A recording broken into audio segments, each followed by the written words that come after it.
Ala wa inna kulla muhdatsatin bid'ah wa kulla bid'atin dhalalah wa kulla dhalalatin finnar. Para ikhwan dan akhwat mahasiswa semuanya, apa kabar sore ini? Alhamdulillah, Masya Allah. Kita bersyukur sore ini kita dikumpulkan, dipertemukan di tempat yang mulia, di kampus terbaik ini insya Allah. Semoga pertemuan ini diberkahi dan diridhai oleh Allah Subhanahu wa Ta'ala.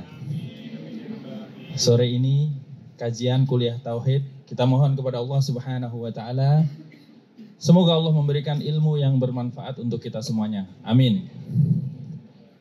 Saya fokuskan kuliah tauhid pada sore ini dengan tema mengenal Allah.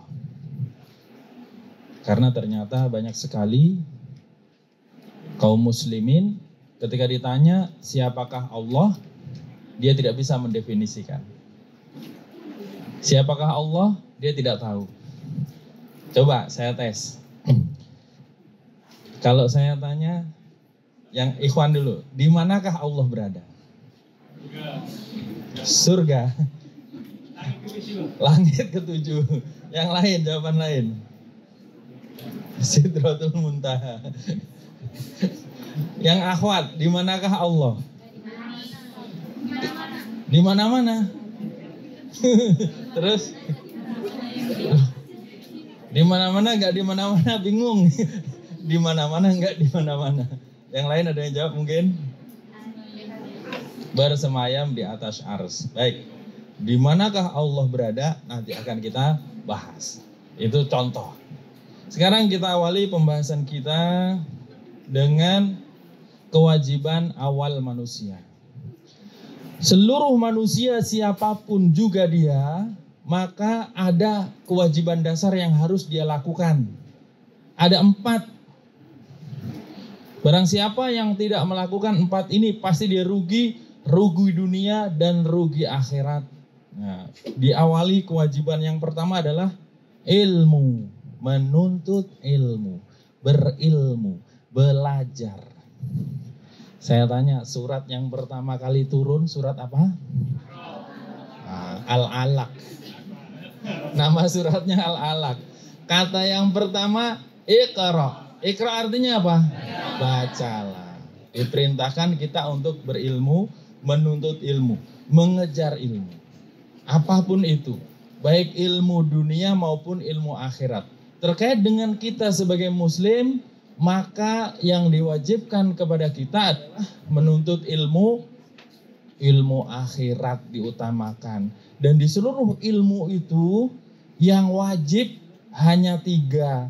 Yang pertama adalah ilmu tentang Allah, mengenal Allah. Itu yang pertama. Nah, coba Allah itu siapa? Tuhan kita. Terus yang nah, dulu orang kafir Quraisy zaman Nabi itu ditanya, Allah itu siapa? Allah yang menciptakan kita, yang menciptakan langit dan bumi. Mereka tahu. Di zaman Nabi orang-orang, maaf ya saya sebut kafir, orang-orang kafir itu sudah tahu. Tapi nggak cukup pengakuan itu. Ternyata harus ada dialah yang wajib kita sembah. Nah, jadi tidak hanya mengakui sebagai Tuhan, tapi harus menyembah. Bukti kalau orang-orang kafir zaman Nabi dulu udah tahu tentang Allah. Tahu nggak bapaknya Nabi namanya siapa? Abdullah, artinya hamba Allah. Berarti sudah tahu tentang Allah. Tapi kalau nggak mau nyembah, percuma. Maka Allah adalah Allah, Tuhan yang menciptakan kita, menciptakan alam semesta, menghidupkan, mematikan, memberi rezeki, tapi dialah Allah satu-satunya yang wajib kita sembah. Itulah Allah. Nanti kita akan mengenal lebih jauh lagi. Kewajiban yang kedua dari ilmu, ya. Ilmu kan tadi ada 3 harusnya yang wajib ya. Yang kedua adalah mengenal agama Islam, yaitu ma'rifatuddinil Islam, mengenal Islam. Maaf, Islam ini nanti luas sekali. Ya, Islam itu dibagi 3 tingkatan. Islam, iman, ihsan. Islam sendiri rukunnya ada berapa? Perselisihan pendapat. Sini bilang 6, sini bilang 5. Siapa yang bilang 6 tadi? Rukun Islam ada 5. Kalau rukun iman baru ada 6. Jangan dibolak-balik. Sebutkan rukun Islam. 1, syahadat. 2, salat. 3, puasa. 4, zakat. 5, haji bagi yang mampu. Ini 5-5-nya harus kita bahas semuanya. Pertama syahadat ada 2. Asyhadu alla ilaha illallah, asyhadu anna muhammadar rasulullah. Itu syahadat ada syarat rukunnya, ada konsekuensinya, dan ada pembatal-pembatalnya. Banyak orang yang mengaku Islam tapi sudah melakukan pembatal keislaman. Sehingga Islamnya sebenarnya tidak diakui oleh Allah. Lalu ada sholat. Kuis yang bisa jawab saya kasih hadiah.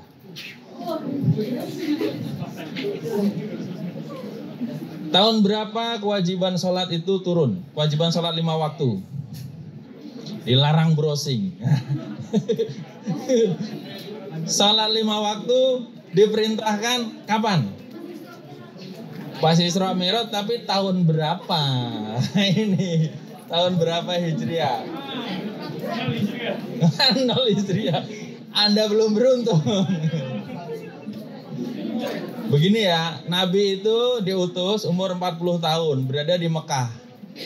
Berdakwah selama di Mekah 13 tahun. Lalu setelah itu pindah ke Madinah.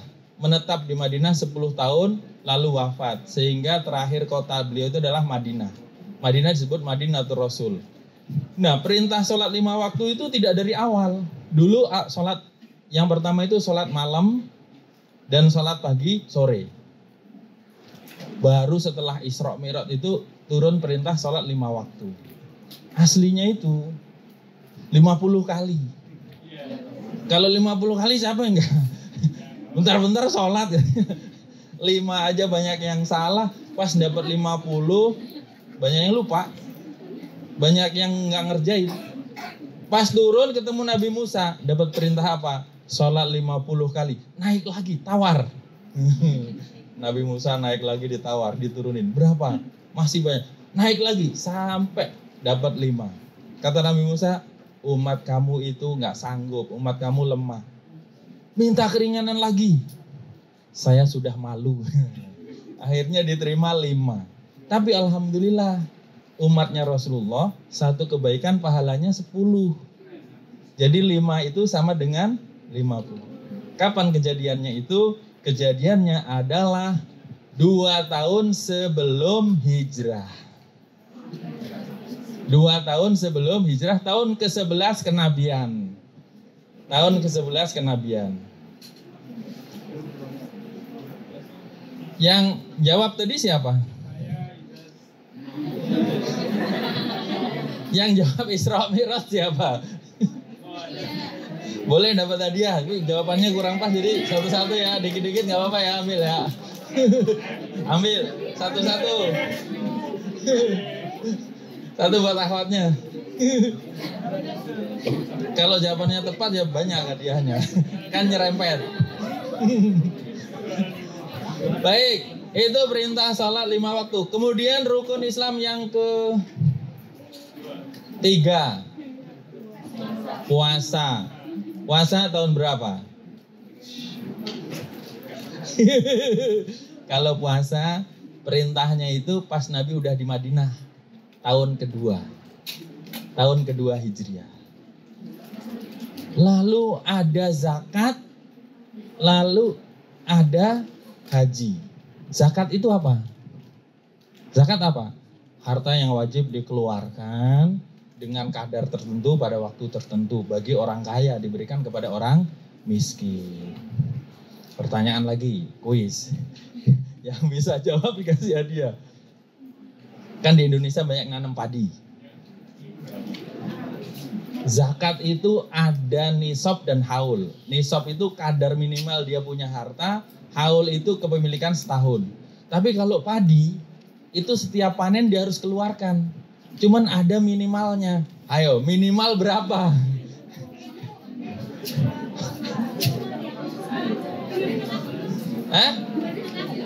Itu bayarnya. Maksudnya panennya berapa? 5 apa? 5? Nanam padi, kalau udah dipanen, berapa minimal panenannya itu yang menyebabkan dia wajib mengeluarkan zakat?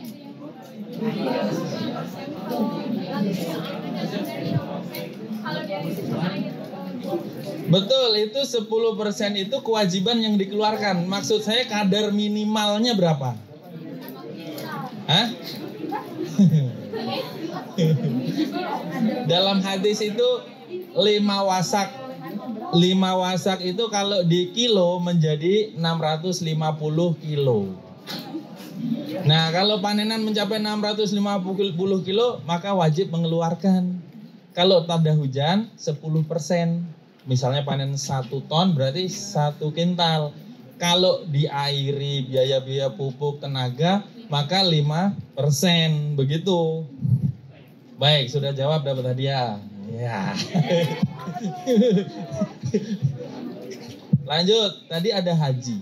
Berikutnya, ini Islam, selain Islam tadi yang paling bawah, di atasnya ada iman. Iman, ada rukun iman. Rukun iman ada berapa?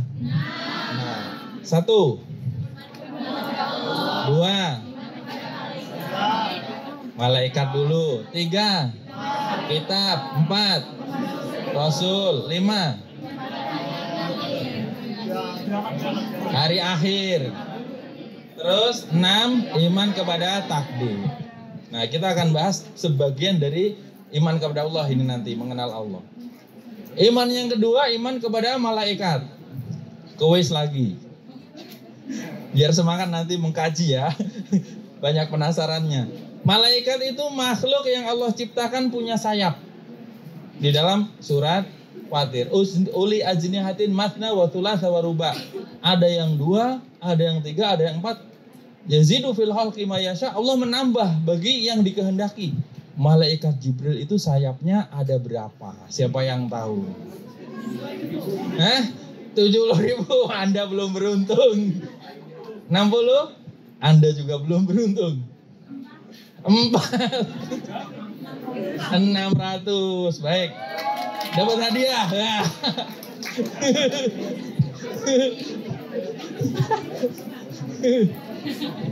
Malaikat Jibril itu malaikat paling hebat, paling mulia, paling kuat, paling pinter. Makanya dapat perintah untuk menyampaikan wahyu di nanti Al-Quran. Semua yang berurusan Al-Quran itu jadi paling mulia. Rasulullah menerima Al-Quran, Nabi paling mulia, Rasul paling mulia. Kita umat Rasulullah, kitabnya Al-Quran, juga umat yang paling mulia. Masya Allah. Itu contoh, ternyata kita belum banyak yang mengkaji. Terus ada iman kepada kitab Allah. Ada banyak. Selain Taurat, Zabur, Injil, Quran, ternyata ada sahifah. Nabi Musa, Nabi Ibrahim itu punya sahifah. Suhuf. Suhuf Ibrahim wa Musa. Suhuf itu jamak dari sahifah. Kalau kitab-kitab yang lain kita tidak tahu. Karena ada nabi-nabi yang memiliki suhuf-suhuf. Kita beriman hanya yang disebutkan dalam Al-Quran. Lalu apalagi? Iman kepada para nabi. Para nabi itu jumlahnya banyak sekali. Dalam riwayat 124.000. Rasulnya 318. Ulul azminya ada 5. Nabi Nuh, Nabi Ibrahim, Nabi Musa, Nabi Isa, Nabi Muhammad. Yang paling hebat adalah Nabi Muhammad. Lalu iman kepada hari akhir, ini rentetannya panjang banget. Mati dulu, masuk alam kubur, lalu padang mahsyar. Di padang mahsyar nanti ada hisab, ada pembelian kitab catatan amal, ada mizan, ada haud, telaga Rasulullah. Terus ada sirat, jembatan di atas neraka jahanam. Yang berhasil lewat masuk surga insya Allah. Kebanyakan orang terjatuh ke neraka jahanam. Itu susah sekali jembatan. Tipis, tajam, menggelincirkan. Lebih tipis daripada rambut, lebih tajam daripada pedang. Banyak besi-besi menyambar. Banyak yang terjatuh ke neraka jahanam. Yang paling enak orang-orang kafir. Nggak harus nyebrang Shiratal Mustaqim, langsung cemplung neraka. Yang ketiga, kewajiban ilmu yang ketiga adalah mengenal Rasul. Ini semuanya cinta Rasul insya Allah ya. Insya Allah semuanya cinta Rasul. Semoga kita nanti dipertemukan dengan Rasulullah SAW di surga. Tapi saya tanya, sudah pernah membaca sejarah Rasul belum? Tuntas? Baik. Yang belum pernah belajar atau membaca sirah kehidupan Rasulullah dari A sampai Z, tolong dibaca, dikaji, dipelajari. Itu paling penting. Karena beliau adalah manusia terbaik yang harus kita jadikan suri tauladan kita. Orang sekarang nih kalau ditanya anak-anak artis namanya siapa, tahu. Ditanya anaknya Nabi pada nggak tahu. Anaknya Nabi ada 7. Sebutkan namanya. Aisyah.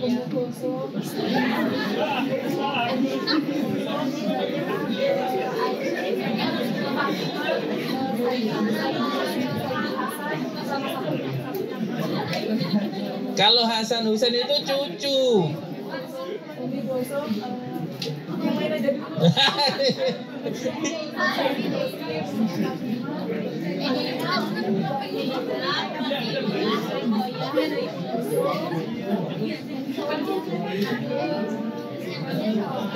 Siapa ya, coba. Hah? Gak harus urut. Ya. Ya. Masya Allah, benar. Anda dapat hadiah. Boleh. Ini kewajiban ilmu. Ilmu yang wajib dipelajari itu sebenarnya 3 ini. Bahkan kalian ini kan belajar kedokteran. Sebenarnya sudah ada dalam Islam. Karena Islam itu mencakup segala aspek kehidupan. Semuanya diajarkan di sana. Ini kan kewajiban pertama, ilmu. Kewajiban yang kedua. Sebelum kewajiban yang kedua, kita perdetil dulu mengenai 3 tadi itu. Mengenal Allah, mengenal Islam, mengenal Rasul. Sebelumnya, ini pertanyaan penting. Kuis lagi ya. Kenapa ilmu yang wajib dipelajari dan dikaji hanya 3 tadi? Yang lain kok tidak wajib? Kenapa? Yang lain fardu kifayah. Mungkin ada jawaban yang lain? Siapa yang berani jawab? 3 ilmu ini mencakup semua ilmu di bawahnya. Oke, yang lain? Yang berani jawab? Silakan.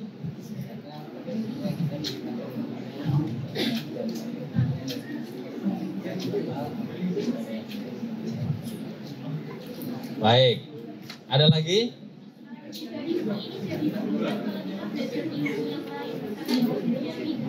Baik. Silakan. Karena ilmu tauhid, kenapa tidak ilmu ini penting? Karena bagaimana kita hidup di dunia ini yang pertama mengenal Allah dulu, Tuhannya dulu, baru nanti fikih dan seterusnya. Baik. Sebenarnya jawabannya bisa saja benar, tapi jawaban yang saya maksudkan, kenapa kok hanya 3 itu, yang lain enggak? Kalau jawaban tadi, ilmu-ilmu yang lain juga sama seperti itu. Tapi kenapa yang wajib dikaji dan dipelajari hanya 3 itu? Jawaban yang paling tepat adalah manusia semuanya bakal mati, ya kan? Betul tidak? Kita semua bakal mati kan? Entah antum duluan saya belakangan, atau saya belakangan antum duluan kan? Hanya Allah yang tahu. Nah, semua pasti mati. Kalau mati pindah kemana? Alam kubur. Pertama kali dia dikubur, nanti datang malaikat mungkar dan nakir. Dia nanya apa? Man rabbuka, terus madinuka, terus man nabiyuka. Ditanya apa? 3 doang. Ini namanya ujian akhir hidup. Nah. Kalau cuman UAS, UAN mah gampang semester. Ini yang menentukan. Hah? Justru ini kita belajar biar bisa jawab. Kenapa yang wajib itu hanya 3 itu? Karena yang ditanya di alam kubur hanya 3. Tentang Allah, tentang Islam, tentang Rasul. Jadi 3 pokok, 3 dasar harus dikaji semua. Kalau pengen selamat di alam kubur, tahu nggak alam kubur itu? Ada 2 pilihan. Kalau tidak menjadi taman dari taman surga, maka menjadi jurang dari jurang neraka. Semoga nanti alam kubur kita semua menjadi taman-taman surga. Begitu juga kakek, nenek, terus orang tua kita udah meninggal, semoga menjadi taman-taman surga bagi mereka. Amin. Jadi kenapa alasannya itu jawaban yang tepat. Man rabbuka, ma dinuka, man nabiyuka. 3 itu. Ibaratnya kisi-kisinya itu udah dikasih tahu sama Rasulullah. Kalau dia nggak belajar, nggak mengamalkan, rugi. Nggak bisa jawab di sana. Makanya kita belajar ini. Ibaratnya nggak ditanya macem-macem. Ya, nggak ditanya yang aneh-aneh. Iya, betul. Nggak ada ditanya cara ngitung detak nadi gimana, nggak ada. Tapi ditanya 3 ini karena begini ya, banyak orang ahli ilmu ini, ahli ilmu itu, tapi ditanya tentang Allah nggak tahu. Ditanya tentang Rasul nggak ngerti, tentang Islam nggak paham. Kasihan, di sana nanti nggak bisa jawab. Makanya kesempatan kita di sini belajar tauhid, insya Allah mengkaji 3 hal ini. Kita kaji yang pertama dulu, karena fokus kita mengenal Allah. Mengenal Allah itu kalau bahasa Arabnya ma'rifatullah, mengenal Allah. Bagaimana cara kita mengenal Allah? Dengan mempelajari tanda-tanda kekuasaannya dan ayat-ayatnya. Ada 2, yaitu Qur'aniyah berupa Al-Quran. Yang kedua kauniyah berupa alam semesta. Loh, alam semesta ini tanda kekuasaan Allah. Kita bahas Al-Quran dulu. Nih mahasiswa muslim. Di sini ada yang mu'alaf tidak? Ada yang mu'alaf nggak? Yang muslim baru gitu ada? Nggak ada? Pura-pura mu'alaf ada kali ya? Jarang sholat soalnya. Minta diajari. Insya Allah ini muslim dari lama ya. Berarti harusnya sudah akrab dengan Al-Quran. Al-Quran itu berapa jumlah suratnya? Sayangnya bukan kuis. Ayatnya ada berapa? Berapa? 6.666. Saya tanya udah pernah ngitung belum? Ternyata kalau dihitung nggak sampai segitu. Beneran. Angka itu ternyata dari seorang misionaris zaman Belanda dulu. Namanya Senok Horgron. Orang Belanda pura-pura masuk Islam, ganti nama Abdul Ghaffar. Loh, dia itu ngafalin Al-Quran. Hafal Quran. Buat pura-pura hafal 30 juz. Ini buat sungguh-sungguh hafal nggak nih? Ya udahlah, nggak usah 30 juz 30 aja hafal nggak? Alhamdulillah. Ini Senok Horgron yang bikin angka-angka ini. Padahal kalau dihitung Al-Fatihah 7, Al-Baqarah 286, Ali Imran sekian terus sampai Anas. Jumlahnya adalah 6.236. Berapa?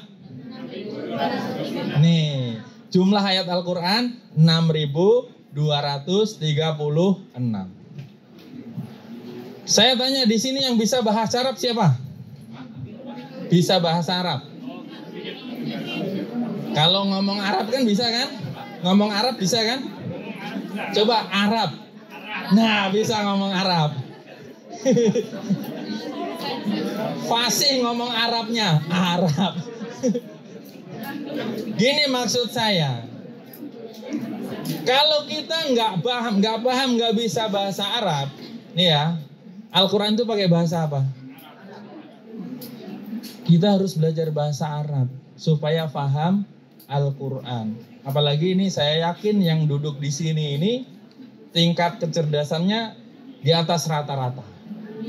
Insya Allah. Harusnya mudah mengkaji, mempelajari Al-Quran, menghafalkan Al-Quran. Nah, kalau nggak ngerti bahasa Arab, maka ada cara. Bacalah terjemahnya. Siapa yang sudah pernah khatam membaca Al-Quran? Khatam membaca Arabnya? Sudah ya, Alhamdulillah. Banyak yang sudah khatam. Tapi, siapa yang sudah khatam membaca Arab dan terjemahnya?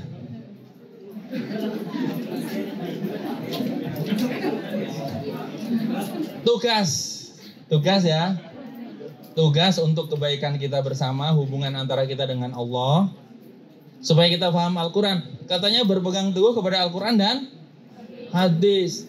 Tugas yaitu membaca Al-Quran dan terjemahnya sampai khatam. Sehari sanggup membaca berapa? 2 juz. Masya Allah.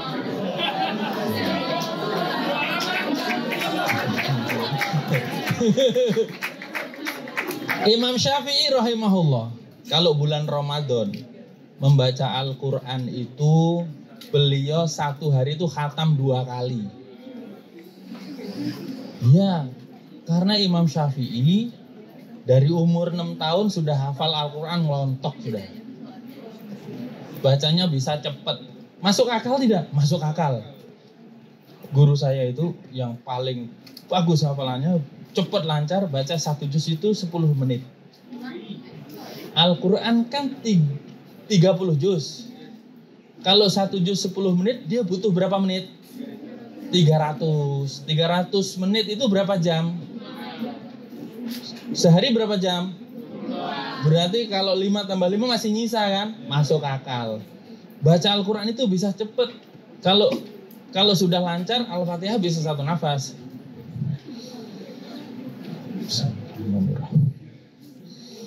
Alhamdulillahi Rabbil Alamin Ar-Rahmanir Rahim Maliki Yawmiddin Iyyaka na'budu wa iyyaka nasta'in Ihdinas siratal mustaqim Siratal ladzina an'amta 'alaihim ghairil maghdubi 'alaihim waladdallin.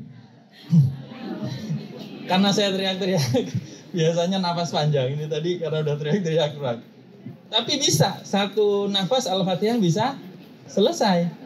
Imam Syafi'i. Makanya antum tolong ditarget, baca Arabnya sama baca artinya. Tolong ya, paling enggak 2 bulan selesai lah. 2 bulan selesai, sehari baca setengah juz Arab sama terjemah. Setengah juz, 2 hari 1 juz, 2 bulan khatam. Sanggup enggak? Banyak tugas, insya Allahnya lemes. Ini mempelajari ayat Qur'aniyah kalau dibaca dan difahami nanti kenal Allah. Iya, karena baca selama ini nggak paham jadi nggak ngerti. Tapi kalau dibaca dipahami artinya banyak ilmu di situ, beneran. Iya, ini ya tugas ya, sanggup ya, insya Allah ya. Nanti ketemu lagi saya tanya sudah belum. Target lah, kalau nggak 2 bulan ya misalnya 3 bulan, 2 tahun lagi. Misalnya 6 bulan maksimal gitu ya. Ini wajib prioritas. Baik. Ayat yang kedua adalah kauniyah. Kauniyah ini alam semesta terutama penciptaan manusia. Alhamdulillah, saya banyak komunitas dari kalangan dokter juga, terutama dokter spesialis baik yang di RSCM dan rumah sakit lain yang ngaji. Kita diskusi, Masya Allah, di dunia kedokteran itu banyak sekali tanda-tanda kekuasaan Allah. Jadi itu sama dengan di Al-Quran dan di hadis. Misalnya dalam penciptaan manusia. Dalam berbagai macam penyakit. Semuanya itu ternyata sesuai dengan Al-Quran dan hadis, sesuai dengan tanda-tanda kekuasaan Allah. Betul. Kalau antum perhatikan dalam tubuh kita ini, ada tanda kekuasaan Allah. Contoh, mau contoh? Hidung manusia itu mau mancung ke dalam atau mancung keluar, lubangnya itu tetap ngarah ke bawah. Karena kalau ngarah ke atas kan susah musim hujan ya kan. Pernah dipikir nggak sih tanda kekuasaan Allah? Bulu mata itu yang satu ngadep ke atas, yang bawah ngadep ke atas. Kalau begini kan nanti mata kita dilindungi oleh tulang yang kuat di sini. Coba kalau mata kayak bekicot kan susah. Siput itu loh, matanya begini. Kita ini mata dilindungi, kalau kejedot kena tulangnya dulu. Tubuh kita ini adalah penciptaan terbaik. Laqad khalaqnal insana fi ahsani taqwim. Sungguh kami telah menciptakan manusia dalam bentuk yang sebaik. Makanya kita syukur. Dari seluruh makhluk di muka bumi ini ada berapa? Banyak. Ada binatang, ada tumbuhan. Alhamdulillah kita dipilih jadi manusia. Ada loh makhluk yang mirip manusia. Jangan gitu dong, kalau mirip manusia bukan manusia. Ada makhluk yang mirip manusia yang makannya itu dipegang tangan. Yang lain kan makan langsung ke mulut. Bentuknya juga mirip manusia. Apa itu?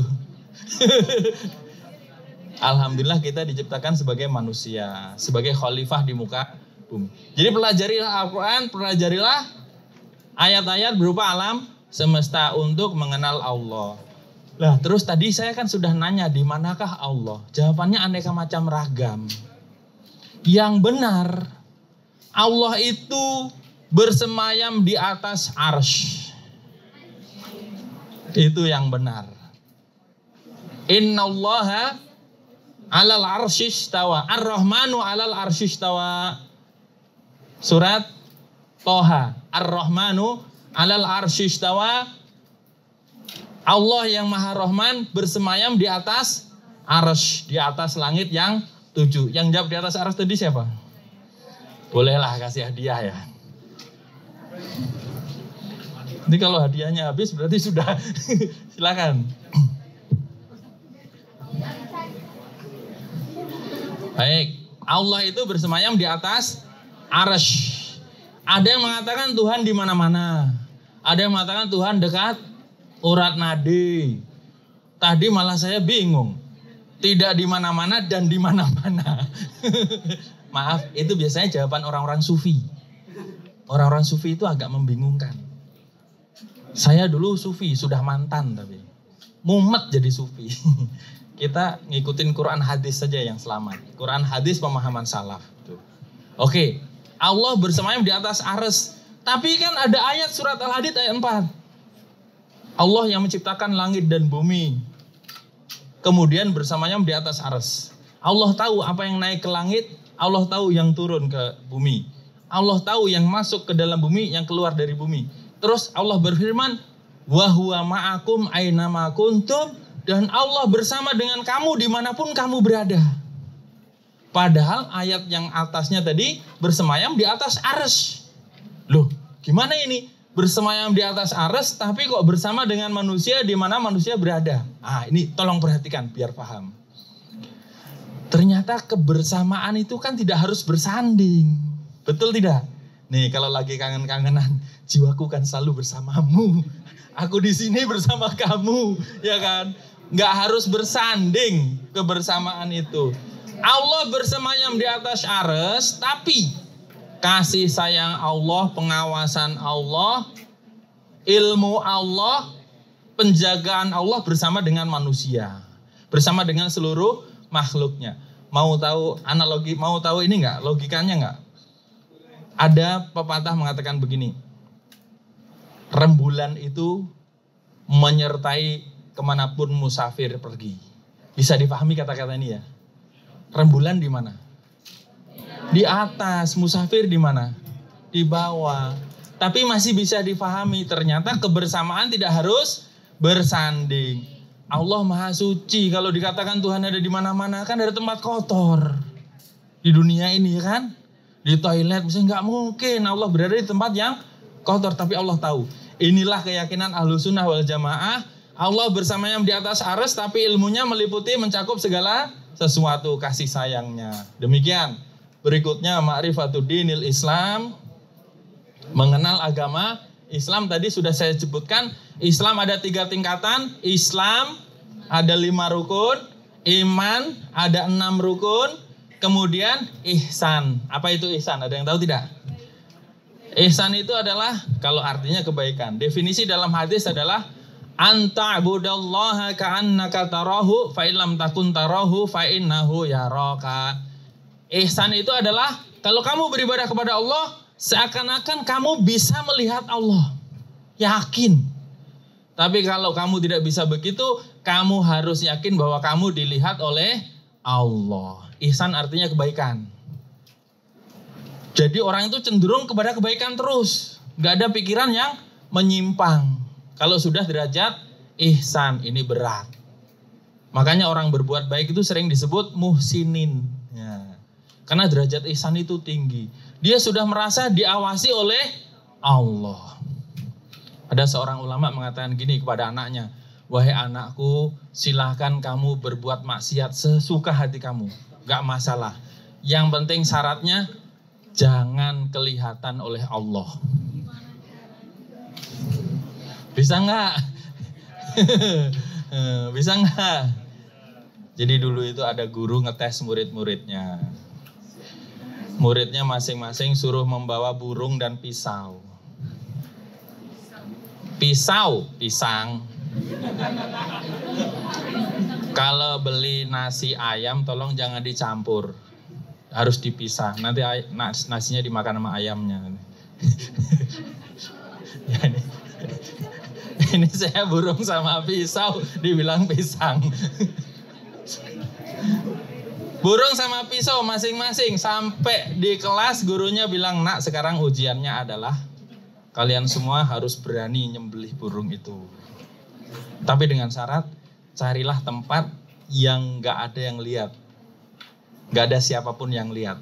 Baik, akhirnya ada yang lari, masuk ruangan, gak ada orang, sembelih. Ada yang lari ke tengah semak-semak, gak ada orang lihat, sembelih. Akhirnya waktunya sudah habis, semua kumpul. Wah, semua bangga, sudah berhasil. Ada cerita. Lu tadi sembelih di mana? Gue di sono. di toiletnya rumpun ilmu kesehatan. Ya. Pokoknya dia pada inilah. Nah, satu nggak bisa berhasil nyembelih. Dia dibully sama teman-temannya. Ya lo cemen lo gitu-gitu. Ditanya akhirnya, siapa yang berhasil? Semua berhasil. Maaf Pak Guru, saya nggak berhasil. Loh kenapa kamu nggak berhasil? Yang lain bisa. Maaf. Tadi saya sudah nyari tempat sepi, nggak ada yang lihat. Tapi nggak ada manusia lihat. Tapi kan saya merasa masih ada yang lihat. Kan syaratnya tidak ada yang melihat. Saya pindah lagi, sama. Saya merasa selalu ada yang mengawasi. Diawasi oleh malaikat, dicatat oleh Allah. Ya, berarti masih on. Dilihat oleh Allah, dicatat oleh malaikat, direkam oleh CCTV. Kalau nulis lebih komplit gitu. Allah melihat, malaikat mencatat, CCTV merekam. Biar lebih takut. Jangan cuman ada CCTV doang ya gak? Nah dia kemana tetap merasa diawasi. Akhirnya siapa yang mengawasi kamu nak? Yaitu Allah. Akhirnya ternyata dari semua tadi yang lulus siapa? Yang itu doang. Karena syaratnya apa tadi? Harus berhasil menyembelih dengan syarat tidak ada yang melihat dan mengawasi. Itu kita harus merasa diawasi oleh Allah. Itulah ihsan. Kalau mau berbuat jahat, berbuat maksiat, ingatlah Allah. Ada loh yang lagi maksiat tiba-tiba mati. Kalau gitu mati apa tuh? Saya tuh mau nanya suul khotimah atau husnul khotimah. Suul konyol. Iya benar mati konyol, tapi bahasanya adalah suul khotimah. Kalau mati dalam keadaan maksiat, merasa Allah tidak mengawasi. Baik, ini ihsan. Kemudian mengenal Rasul, harus tahu nasabnya. Harus tahu berapa beliau hidup di dunia ini berapa lama. Terus kemudian dengan apa diutus, dengan ajaran Islam ini semua kita pelajari. Lalu kehidupan kenabiannya seluruhnya. Baik, kita persingkat. Tujuan penciptaan manusia itu untuk apa? Allah Subhanahu wa taala berfirman dalam surat Az-Zariyat ayat 56. A'udzubillahi minasyaitonir rajim. Wa ma khalaqatul jinna wal insa illa liya'budun. Dan tidaklah aku ciptakan jin dan manusia kecuali agar mereka beribadah, menyembah kepadaku. Az-Zariyat ayat 56. Di sini maksud dari kata menyembah beribadah adalah mengesakan Allah. Itulah arti kata tauhid. Tauhid adalah mengesakan Allah. Kalau tadi di ayat 56 Az-Zariyat tadi tujuan manusia adalah untuk beribadah. Lah, berarti gimana kita suruh ibadah terus? Iya. Tapi ibadah itu ada yang makna khusus, ada yang makna umum. Nih, yang makna umum, makna luas, ini dia definisi yang diambil oleh Ibnu Taimiyah rahimahullah. Ya. Ibadah adalah sebutan untuk segala hal apapun itu yang dicintai dan diridhoi oleh Allah dari perbuatan maupun perkataan yang terlihat maupun yang tersembunyi. Itu bisa masuk kategori ibadah. Jadi ibadah itu nggak cuma sholat, puasa gitu nggak. Nih sekarang, ini belajar menuntut ilmu dicintai diridhoi Allah tidak? Insya Allah. Ini merupakan perbuatan juga perkataan dan terlihat. Berarti bisa masuk ibadah tidak? Masuk. Makanya kalau belajar niat ibadah biar dapat pahala. Orang bekerja niat ibadah dapat pahala. Orang mengajar, orang apapun kalau niatnya ibadah. Tapi ini semua harus perbuatan yang baik. Kenapa? Lah kalau perbuatan buruk kan nggak dicintai dan diridhoi oleh Allah. Mau maling kok baca bismillah dulu. Ya tetap aja. Nah, kemarin kan viral, makan babi baca bismillah itu kan pelecehan ya. Syukurin tangkap polisi. Jadi semua bisa bernilai ibadah. Nih kalau bisa bangun tidur sampai tidur lagi, nanti sampai bangun lagi, semua bernilai ibadah. Tidur itu bisa bernilai ibadah. Gimana tidur ibadah?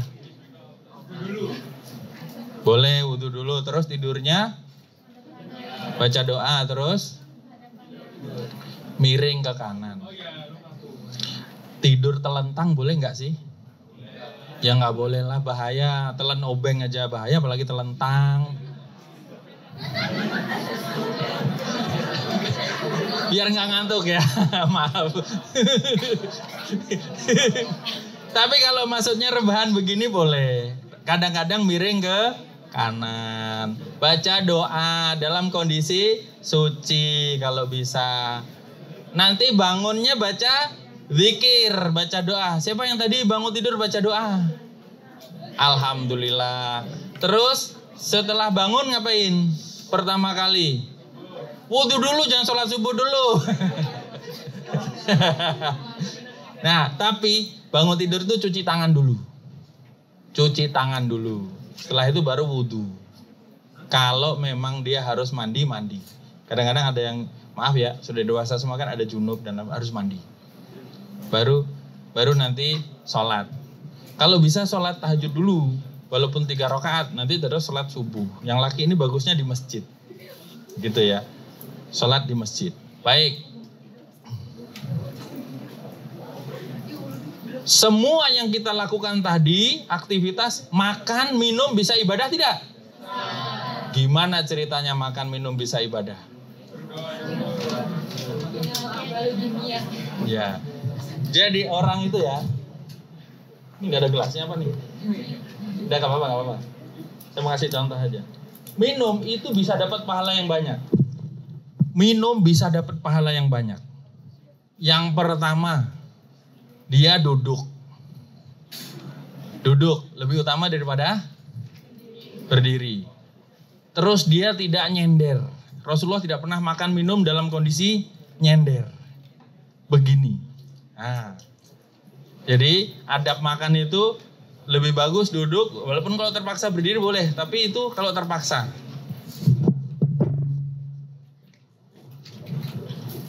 Duduk tidak nyender, kemudian pegang pakai tangan. Boleh nggak pakai tangan kiri? Minum pakai tangan kiri, minumnya siapa? Kalau nggak punya tangan kanan boleh. Tapi kalau sekedar kidal nggak boleh. Tetap tangan kanan. Nah, banyak yang begini. Ini tangan kanannya kotor.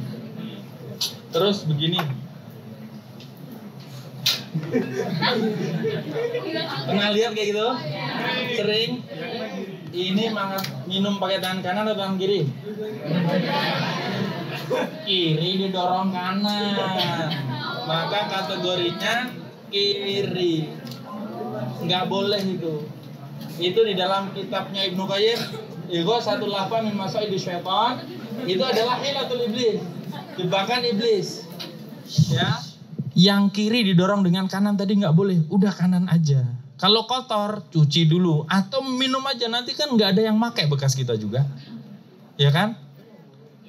Karena minum tangan kiri itu tidak berkah, itu adalah cara minumnya syaitan. Terus pakai tangan kanan, terus baca Bismillah. Tidak nyender, baca Bismillah, minum, terus habis itu baca Alhamdulillah. Berarti dapat pahala banyak tadi itu. Cuman minum doang. Nah ini segala aktivitas kita kalau bisa bernilai ibadah. Berikutnya. Nih.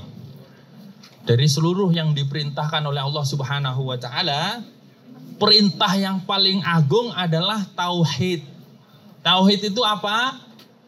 Mengesahkan Allah dalam beribadah. Maksudnya hanya Allah satu-satunya yang disembah. Karena ada orang itu muslim tapi nyembah Allah, dia juga percaya pada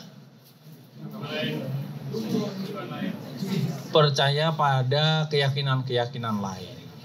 Misalnya nih, kalau di daerah itu ada yang namanya misalnya larung sesaji, sedekah bumi gitu-gitu. Dia minta rezeki sama penguasa laut, sama penguasa gunung dan seterusnya. Orang Islam tapi percaya pada jimat-jimat, itu berarti tidak tauhid. Nah, yang menyembah selain Allah, percaya kepada selain Allah itu namanya apa? Syirik. Dan syirik itu larangan yang terbesar. Itu adalah syirik. Nah, kalau orang Islam melakukan syirik gimana? Maka tidak dianggap Islamnya. Iya. Di kampung itu ada yang melakukan tadi larung sesaji, nyembelih kerbau, kepalanya dilarung ke laut. Loh, tapi yang mimpin Pak Kiai. Baca Yasin, baca tahlil. Loh, mau syirik kok yasinan dulu. Iya toh Pak Yai, Pak Yai. Saya nggak mau dipanggil Kiai. Karena tidak semua Kiai dari bangsa manusia. Di kota Solo ada kebo Kiai Slamet.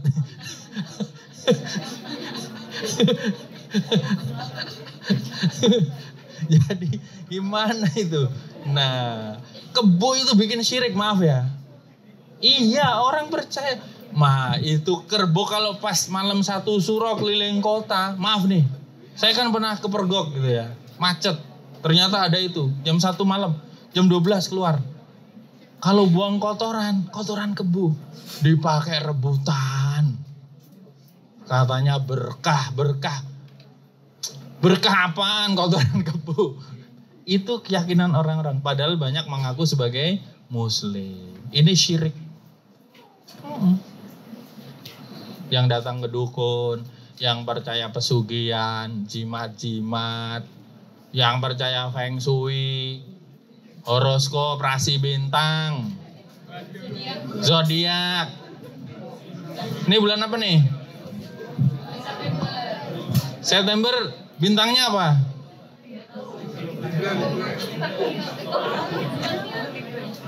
Libra. Katanya asmara sedang terganggu ya. Jangan percaya sama ramalan bintang, itu namanya tatoyur. Tatoyur itu syirik.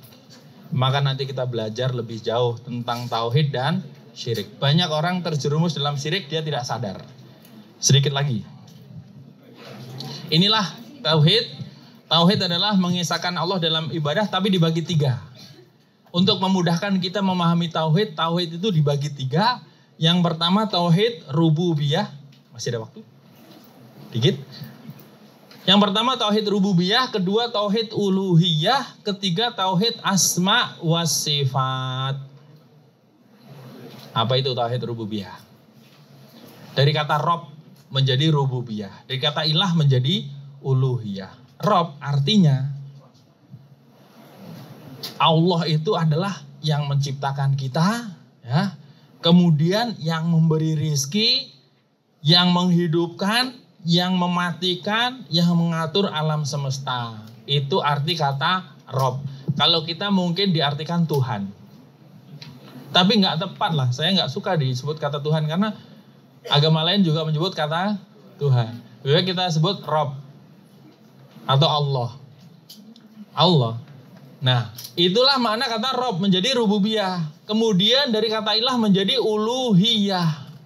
Uluhiyah adalah keyakinan bahwa Allah satu-satunya yang disembah. Kalau udah meyakini Allah yang menciptakan, yang memberi rizki, yang menghidupkan, yang mematikan, berarti kan yang berhak disembah hanyalah Allah. Makanya orang yang paling durhaka itu udah tahu yang ciptain dia Allah, yang ngasih rizki Allah, malah nyembah yang lain.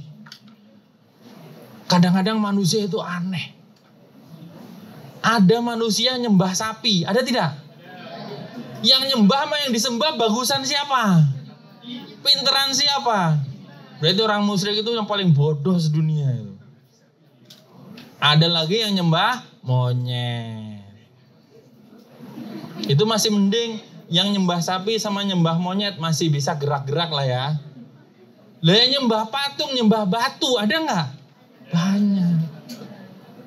Nggak bisa denger, nggak bisa ngomong, nggak bisa gerak, nggak bisa ngasih apa-apa, malah disembah. Makanya orang musyrik itu orang paling bodoh. Harusnya nyembah Allah.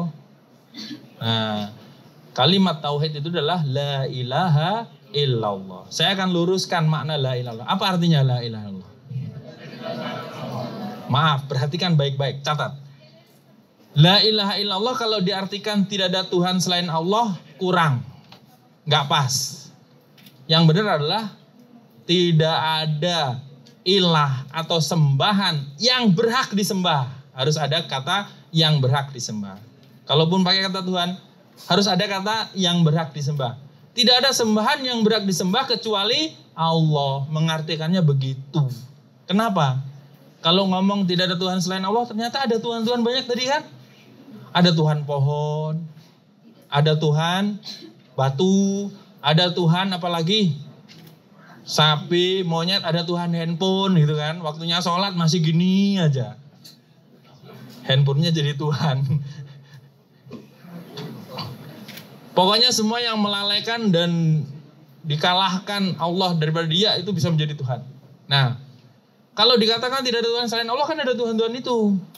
Maka yang benar tidak ada Tuhan atau ilah atau sembahan yang berhak disembah kecuali Allah. Begitu mengartikannya. Semua Tuhan-Tuhan yang disembah selain Allah itu batil. Nanti orang kafir yang nyembah Tuhan-Tuhan selain Allah, dia dan sembahannya semuanya dicampakkan ke neraka, menjadi bahan bakar neraka. Neraka itu bahan bakarnya apa? Manusia dan batu. Dan juga Tuhan-Tuhan yang lain itu. Kenapa kok batu? Ada yang tahu nggak? Kenapa bahan bakar neraka itu batu? Ini kan pinter-pinter semua nih. Besi itu panas kan kalau dipanaskan. Tapi lama-lama hancur. Dengan panas tingkat tinggi hancur juga besi itu. Tapi kalau batu tidak. tambah semakin panas. Nggak hancur dia. Makanya itulah bahan bakar neraka itu manusia dan batu dan sembahan manusia selain Allah. Selain itu kemudian ada tauhid yang ketiga, tauhid asma wa sifat, nama dan sifat Allah. Asmaul husna ada berapa? Apakah hanya segitu? Ternyata tidak. Jumlah nama Allah itu hanya Allah yang tahu. 99 itu hanya yang disuruh kita ngafalkan. Karena ada nama-nama lain yang tidak masuk di 99. Asmaul husna 99 sudah hafal belum? Coba semuanya. Dari awal sampai akhir coba. Ingat, masih ingat nggak? Ayo.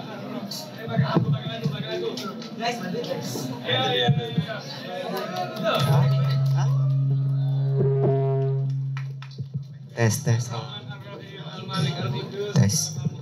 Astaghfirullah. Astaghfirullah. Astaghfirullah. Allahumma sholli ala Muhammad ya Rabbi sholli. Duduk aja coba. Kalau duduk coba. Ya Allah, ya Allah, ya Allah, ya Roh, ya Rahman, ya Rahman, ya Rahim, ya Malik, ya Quddus, ya Salam, ya Mu'min, ya Muhaimin, ya Aziz, ya Jabbar, ya Mutakabbir, ya Khaliq, ya Bari, ya Musawwir, ya Wahhab, ya Razak, ya Fatah, ya Ali, ya Qobab, ya Muntakim, ya Afu, ya Ra'uf, ya Malika Mulki, ya Jalali wal Ikram, ya Muksit, ya Jami, ya Goni, ya Mugni, ya Mani, ya Dor, ya Nafi, ya Nur, ya Hadi, ya Badi, ya Baki, ya Waris, ya Rasyid, ya Sabur, ya Allah, ya Allah, ya Allah, ya Allah, ya Allah.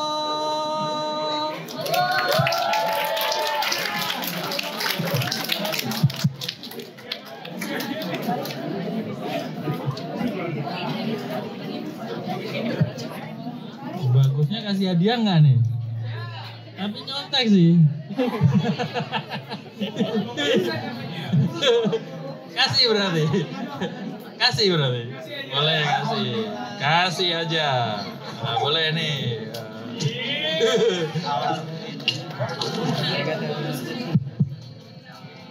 Tapi harusnya paham dan bacanya harus benar. Tadi itu ya COVID dibaca ya COVID. Saya ingat penyakit gitu ya. Artinya kan berubah.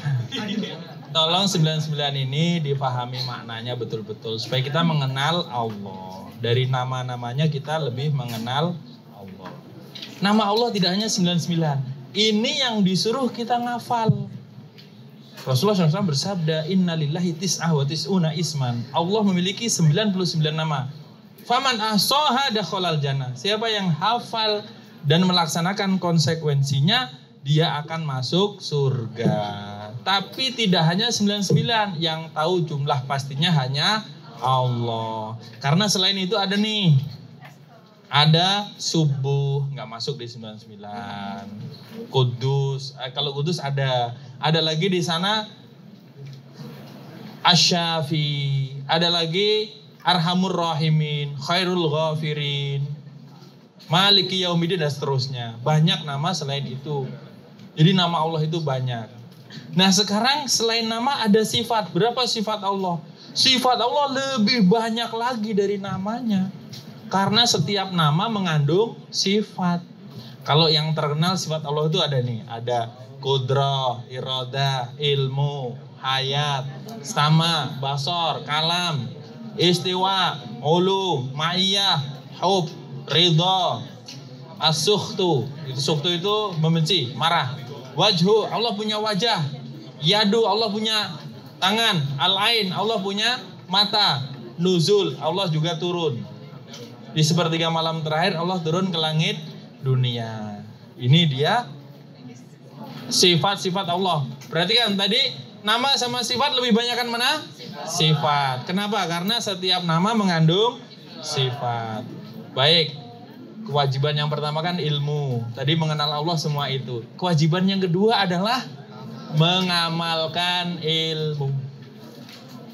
Setelah mempelajari semua ilmu tadi, kewajiban kedua adalah mengamalkan ilmu. Saya persingkat saja. Kemudian kewajiban yang ketiga, setelah berilmu dan mengamalkan ilmu, kewajiban ketiga adalah mendakwahkan ilmu. Wajib loh kita dakwah. Walaupun tahu satu ayat. Rasulullah bersabda, balighu anni walau ayat. Sampaikan dariku walaupun hanya satu ayat. Berarti wajib kita berdakwah semampu kita. Semoga nanti dimudahkan Allah semuanya jadi dokter-dokter terhebat terbaik insya Allah. Berguna untuk Islam dan masyarakat Indonesia seluruhnya. Murid-murid saya yang kalangan dokter-dokter saya sarankan untuk berdakwah semuanya. Ngasih nasihat pasiennya. Pasien itu akan mendengar kata-kata dokter. Suruh dia menjadi orang yang baik, suruh dia rajin ibadah kalau dia orang beragama. Itu adalah dakwah. Iya benar. Efektif. Kasih nasihat. Iya. Benar. Nah, karena kewajiban kita adalah berdakwah. Kemudian yang keempat, harus sabar. Kenapa harus sabar? Ternyata semua itu berat. Nuntut ilmu berat tidak? Mendakwakan ilmu berat tidak? Mengamalkan dulu, mengamalkan itu berat. Dakwah lebih berat lagi. Orang baru ngamalin aja udah dikata-katain, dibully. Iya, mau melaksanakan sunnah ajaran Rasul udah banyak yang membuli. Mengamalkan berat, apalagi mendakwahkan, lebih berat lagi. Semua itu butuh kesabaran. Makanya 4 nih kewajiban. Apa 4? 1, ilmu. Ilmu itu yang wajib ada 3 apa saja? Tentang Allah, tentang Islam, tentang Rasul. Kewajiban kedua, mengamalkan. Kewajiban 3, yang keempat, kalau ini bukan kata-kata saya, tapi ini firman Allah. Ada di surat Wal Asri. Dalilnya surat Wal Asri. Wal Asri demi masa. Innal insana lafi khusrin. Sungguhnya manusia semua dalam keadaan rugi. Illa kecuali. Mau masuk yang kecuali tidak? Mau. Illal ladzina amanu, kecuali orang beriman. Dalil wajibnya ilmu. Karena orang nggak mungkin percaya, nggak mungkin beriman kalau dia tidak berilmu. Kalau dia tidak kenal, kalau dia tidak tahu. Illal ladzina amanu, dalil wajibnya ilmu. Wa amilu sholihati, dan melakukan amal soleh, dalil wajibnya amal. Wa tawassaw bil haq, saling menasihati dalam kebenaran, dakwah. Wa tawassaw bis sabr, saling menasihati dalam kesabaran, dalil wajibnya sabar. Ini surat penting sekali, sampai-sampai Imam Syafi'i mengatakan, sekiranya Allah tidak menurunkan hujah bagi hamba-hambanya selain surat ini, maka cukup. Lau ma anzalallahu hujjatan ala khalqihi illa hadhihi surah lakafathum. Kemudian Imam Bukhari mengatakan, bab al-ilmu qabla al-qawli wal amali, berilmu dulu sebelum berbicara dan berbuat. Baik, Saya kira kajian kita cukup di sini. Ya, lewat dikit waktunya. Silakan. Boleh. Baik, alhamdulillah terima kasih banyak Ustadz atas maparannya. Semoga bisa menambah keimanan kita sebagai seorang muslim. Untuk sesi berikutnya akan ada tanya jawab kepada teman-teman yang mungkin ada yang ingin ditanyakan untuk Ustadznya. Boleh langsung unjuk tangan. Ya, boleh. Silakan.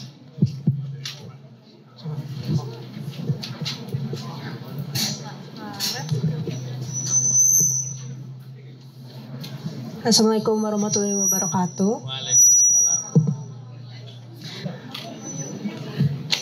Ribet betul. Perkenalkan, nama saya Aska Zahra Fakhira. Saya cuma mau bertanya tentang yang tadi Ustadz sampaikan, kalau misalkan yang jadi bahan bakar untuk neraka itu adalah orang-orang yang menyembah selain Allah dan juga yang kalau misalkan kayak gitu, kalau maksudnya kayak orang Kristen menyembah Nabi Isa itu, Nabi Isanya masa juga masuk jadi bahan bakar neraka gitu. Baik. Tes. Pertanyaan yang bagus. Tes. Antum wa ma ta'buduna min dunillahi hasabu jahannam. Kamu dan apa yang kamu sembah selain Allah adalah menjadi bahan bakar neraka jahanam. Ayatnya begitu. Tapi yang akan masuk ke neraka itu adalah yang disembah dan dia ridho. Kalau Nabi Isa kan nggak pernah. Bahkan Nabi Isa dalam ayatnya jelas mengatakan, laqad kafara alladziina qalu innallaha tsalitsu tsalatsa. Sungguh telah kafir orang yang mengatakan Allah itu satu dari tiga, Trinitas. Jelas. Nabi Isa sudah mengingkari, janganlah sembah aku dan ibuku, sembahlah Allah.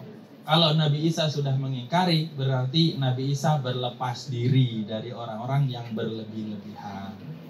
Saya pernah bertanya kepada seorang dari Eropa, saya lupa daerah mana. Waktu itu saya sedang di Istiqlal, tiba-tiba ada bule di masjid. Saya tanya, you are Muslim or Christian? I'm a Christian. Why you are here? Kenapa kamu di sini? Saya saja di katedral belum tentu boleh, apalagi jenggot banyak. Ternyata saya pas ngomong gitu ditegur sama satpam.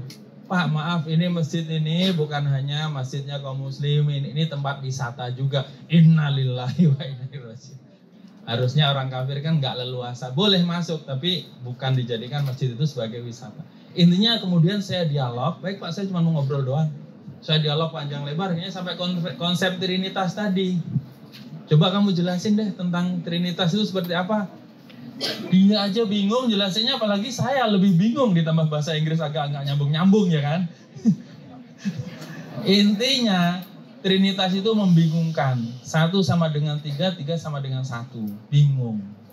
Sedangkan Nabi Isa sudah mengingkari di ayat itu tadi. Jadi jawabannya, apakah Nabi Isa nanti akan ini? Tidak, karena Nabi Isa sudah mengingkari. Yang salah adalah orang yang menyembah seperti orang dulu ada namanya Lata, Uzza, Manat, Hubal. Itu sembahan orang-orang musyrik zaman Nabi. Ternyata itu adalah orang soleh terdahulu. Sehingga orang berikutnya itu mengagung-agungkan, mengkultuskan, lalu menyembahnya. Tentu mereka berlepas diri. Seperti zaman sekarang, maaf, ada kuburan-kuburan orang soleh yang disembah oleh orang-orang sekarang. Orang solehnya kira-kira diazab tidak? Kalau dia mengingkari tidak diazab. Sebenarnya kuburan itu nggak boleh dibangun, nggak boleh. Nah Rasulullah SAW ayujasos al-kubur. Rasulullah melarang kuburan untuk dibangun, dicor, ditaruh di atasnya bangunan, nggak boleh. Hanya diboleh kembalikan seperti sedia kala tanah itu aja. Dikasih-kasih lampu nggak boleh. Nah, misalnya ada orang soleh dikubur, lalu kuburannya diagung-agungkan oleh orang berikutnya. Kalau orang soleh tadi mengingkari, maka dia tidak terkena. Tapi kalau dia nyuruh, berwasiat malahan, maka dia akan bertanggung jawab. Sebenarnya datang ke kuburan minta kepada penghuni kubur itu sama dengan syirik nyembah berhala. Sama, beda media. Kalau dulu patung, kalau sekarang kuburan. Ada nggak orang Indonesia yang suka begitu? Banyak. Di Jakarta ini banyak loh kuburan wali. Saya tadi juga ngelewatin kuburan wali, tapi nggak ada yang ziarah-ziarah karena cuma wali murid doang. Bisa dipahami? Bisa dipahami insya Allah. Baik, siapa yang mau nanya lagi? Siapa duluan? Silahkan.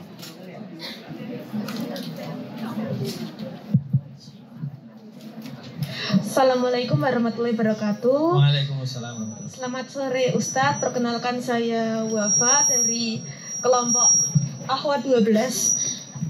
Saya ingin bertanya, kan saya pernah lihat gitu di sosial media dan mungkin insya Allah anak kedokteran tidak ada ya. Jadi kayak misalnya orang tuh melakukan sholat wajib, sholat fardu biasa tuh kayak dianggap disoalim apa gimana gitu kan. Kayak dianggap suatu ya hal yang aneh gitu. Jadi kalau menurut Ustadz, tanggapan Ustadz tuh bagaimana ya? Kok jadi padahal kan suatu hal yang wajib, kok orang-orang tuh malah yang ada beberapa yang kayak nganggapnya tuh aneh gitu. Maksud apa kayak dianggap soalim gitu. Padahal kan tuh seharusnya hal yang wajib, hal yang harusnya kita biasa tuh harus dilakukan gitu. Bagaimana menurut Ustadz? Terima kasih, Masya Allah. Pertanyaan bagus juga, ini peringatan buat semuanya. Jangan sampai membuli sesuatu yang terkait tentang agama. Ini sholat fardu. Sholat fardu itu wajib harus dilakukan. Ketika orang melakukan malah dibully, hati-hati. Ini namanya istihza bidin. Apa itu istihza bidin? Menghina, mengolok-olok, mencela agama. Bisa membatalkan Islam, hati-hati. Orang sholat baru mau tobat dipindang Pak Ustadz. Dulu awal-awal tuh jarang yang pakai hijab, pakai kerudung. Karena pakai kerudung itu dibilang panas, gerah gitu kan. Apa nggak panas kamu? Tuh mamanya teman saya baru sadar pakai kerudung, kan dia dagang di pasar, orang apa nggak gerah bu? Begitu terus. Akhirnya dijawab, bu neraka lebih gerah, digituin. Kapok loh. Jadi yang membuli orang-orang yang melakukan kewajiban agama atau bagian dari agama itu bahaya. Makanya agama nggak boleh dijadikan bahan bully atau bahan candaan atau bahan ejekan.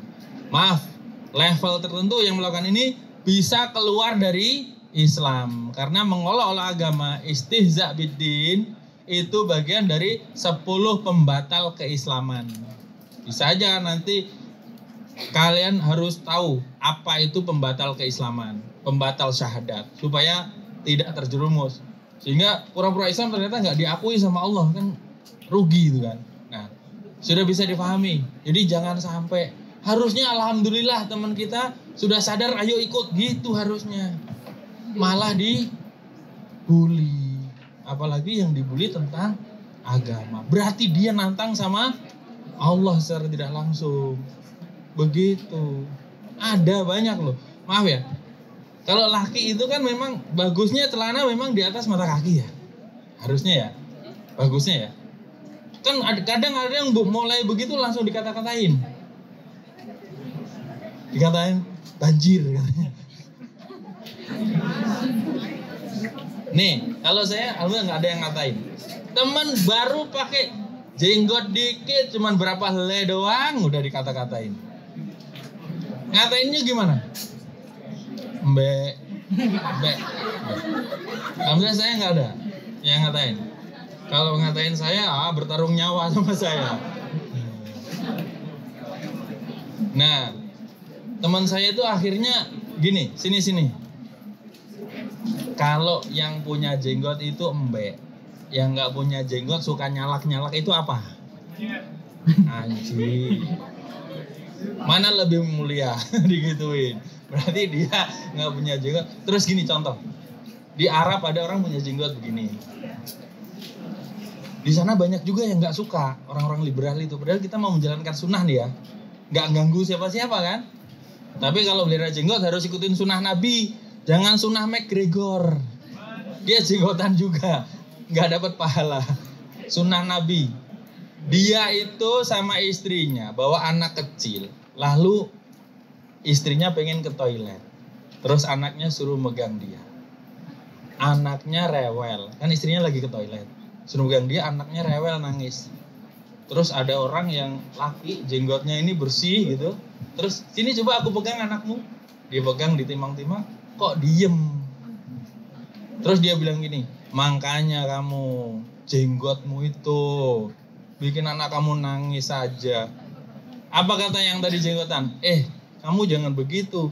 Anakku itu kamu pegang itu diem. Karena kamu dikira mamahnya. Karena gak ada jenggotnya. Kan masih kecil. Sebenarnya laki itu kalau pakai jenggot nggak apa-apa yang menghidupkan sunnah. Bedain singa jantan sama betina apa? Jadi nggak boleh mengolok-olok mengejek urusan agama apapun itu. Harusnya didukung ya. Kalau ada yang melakukan itu harus bertobat. Tapi alhamdulillah tadi anak dokteran nggak ada, alhamdulillah.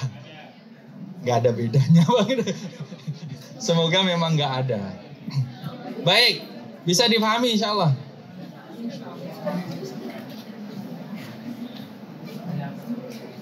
Ini apa yang mana? Baik. Ini di depan ada dua ya.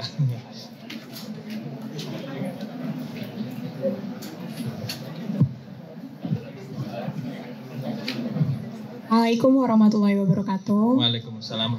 Perkenalkan, nama saya Amande dari kelompok Akhwat 1. Pertanyaan saya kan tadi terkait ilmu yang wajib dipelajari, ada Islam, iman, ihsan. Kenapa 3? Kan alasannya karena nanti yang dibawa ke akhirat 3 itu yang dipertanyakan. Ilmu tentang Allah, ilmu tentang din, ilmu tentang Rasul. Oh, iya. Ya. Maaf. Terus pertanyaan saya itu bagaimana jika karena kita mengetahui hal tersebut kemudian kita mencari ilmu beribadah, itu alasannya biar nanti kita di akhirat bisa jawab pertanyaan itu. Apakah itu termasuk suatu yang ridho nantinya atau tetap kita harus utamakan dulu alasan Allah dan itu alasan di sampingnya? Baik. Okay. Terima kasih. Kita menuntut ilmu itu karena perintah Allah bahwa yang wajib dipelajari adalah 3 itu. Karena Rasulullah menyebutkan nanti pertanyaannya kan man robbuka, siapa Robmu. Kita harus persiapkan jawabannya. Ma dinuka, apa agamamu, kita persiapkan jawabannya. Man nabiuka, siapa nabimu. Berarti kalau kita belajar dalam rangka itu kemudian kita amalkan, itu sudah benar.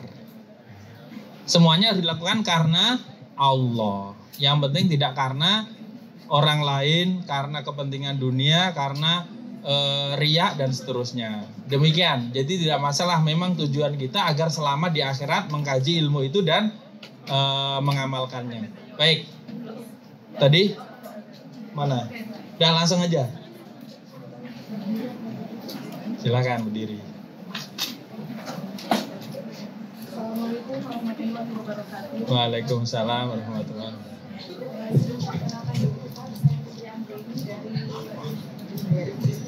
Izin memperkenalkan diri, saya Fitri Anggraini dari kelompok Akhwat 6. Oke. Tadi sempat disinggung kalau nggak salah tentang ziarah kubur ya Ustadz ya.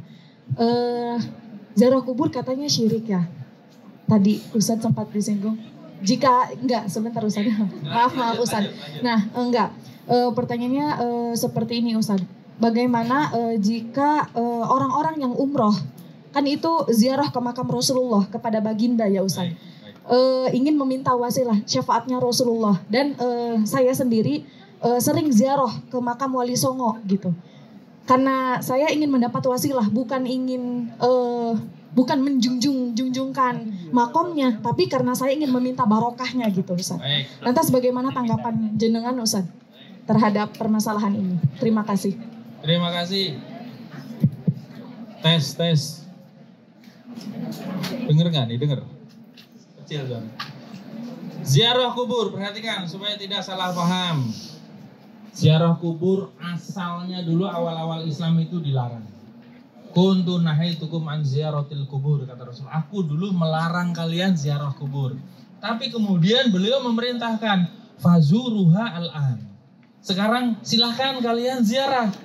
Fa innaha tudzakirukumul maut. Karena ziarah kubur itu bisa membuat orang ingat mati. Maka setelah itu ziarah kubur dibolehkan hanya dengan 2 tujuan saja. Yang ini nggak boleh. Yang pertama, tujuannya adalah supaya ingat mati bahwa kita akan menyusul. Makanya kalau masuk ke pemakaman berdoa, Assalamualaikum ya ahlal kubur atau ahlad diyar minal mu'minin wal muslimin. Wa inna insyaallah bikum lahikun, karena kita akan segera menyusul kalian. Nasallallahu lana walakum afiyah. Kami mohon ampunan untuk kami dan untuk kalian. Itu yang harus dilakukan. Dan kalau bisa sendal sepatunya dilepas. Sunnahnya begitu. Kalau takut hilang dibawa aja. Taruh mobil nggak apa-apa. Karena kecuali kalau kuburan itu banyak duri, banyak beling. Itu tujuan pertama tadi apa? Supaya ingat mati. Tujuan kedua, mendoakan orang yang telah mati. Jadi baca doa tadi itu minta ampunan untuk kita dan untuk dia. Selebihnya dari itu maka tidak boleh. Kalau kita pergi umrah, disunahkan ke Madinah untuk sholat di Masjid Nabawi. Sholat di Masjid Nabawi 1 kali sholat pahalanya seperti 1000 kali sholat di tempat lain. Sholat di Masjidil Haram pahalanya seperti sholat 100.000 kali di masjid lain. Masya Allah. Masjid kita namanya masjid apa? Ukhuwah Islamiyah. Sudah pernah 100.000 kali sholat situ belum?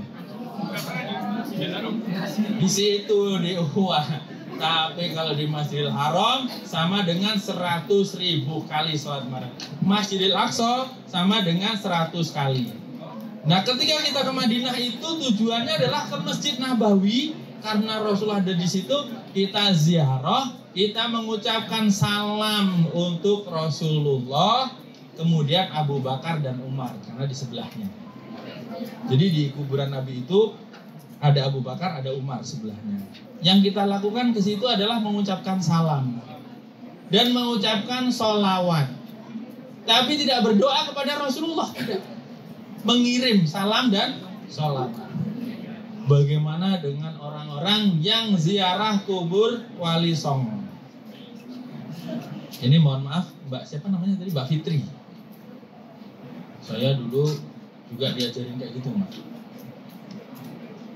Tapi yang ada kalau saya dulu ya, itu memang betul-betul mengagungkan. Iya, tawaf, zikir bersama, keliling gitu. Terus minta tawasul ya, tabaruk. Tawasul dan minta berkah. Ini tidak dilakukan oleh para sahabat, bahkan terhadap kuburan Rasulullah sekalipun.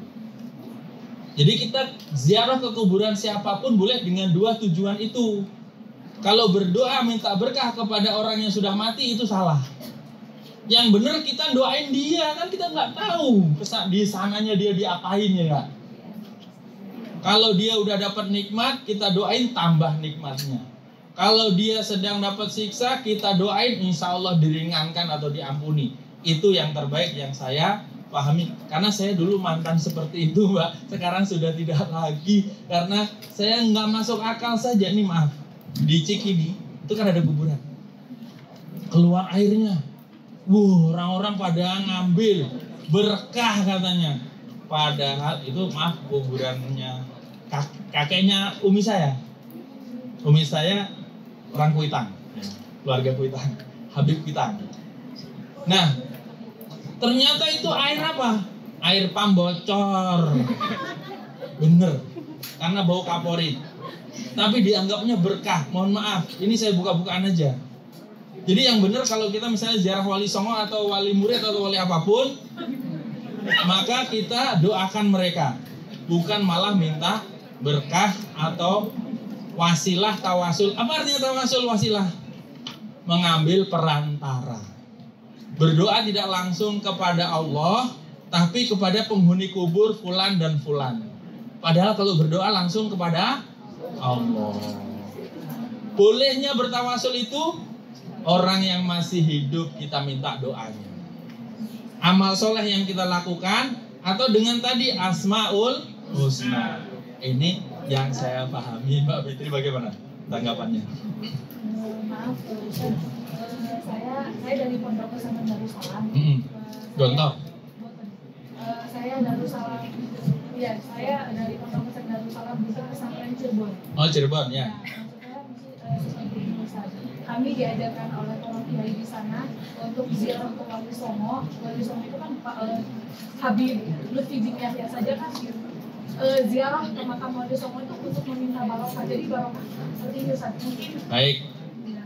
Ya baik. Nah, kalau pandangan para kiai, para habaib yang ada di Indonesia yang memang banyak mereka yang mengagungkan kuburan para wali, bukan mengagungkan, Ustaz. mengagungkan para wali yang dikubur, Bukan, Ustaz. Kita itu gitu, Ustaz. meminta berkah kepada Wasilah, Ustaz. wasilah, tawasul. Nah, itulah kalau tadi nanya saya dulu seperti itu, sekarang sudah berbeda karena saya sekarang langsung minta kepada Allah, tidak melalui perantara orang-orang yang dikubur. Memang para habaib kayak Habib Lutfi dan lain-lain memang begitu. Rajin mendatangi kuburan aulia, wali-wali yang terdahulu. Yang diajarkan di pesantren-pesantren juga seperti itu. Tetapi di Mekah, di Madinah ada kuburan para sahabat yang tentu lebih mulia daripada wali-wali itu, ternyata dilarang.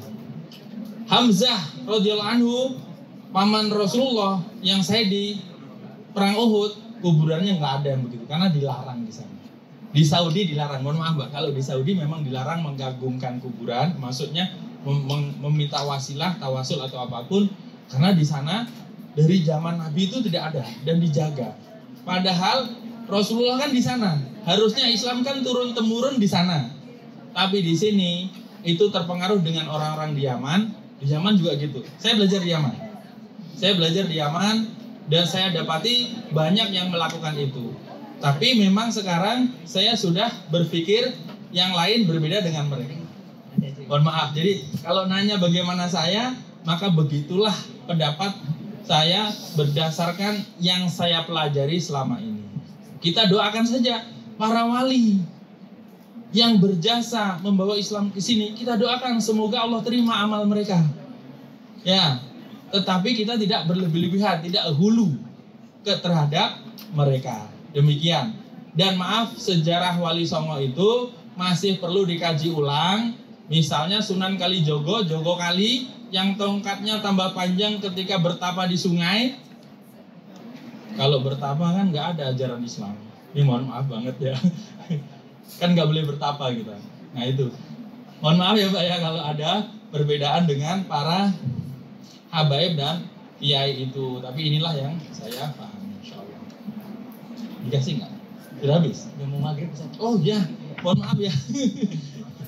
Insyaallah. Baik, terima kasih banyak Ustadz atas pemaparannya. Semoga dengan pemaparan Ustadz mengenai kuliah tauhid bisa menambah keimanan kita dan juga bisa memperbaiki pemahaman-pemahaman kita yang mungkin dulu belum lurus gitu sesuai dengan Al-Quran dan Sunnah ala fahami salaf. Oke.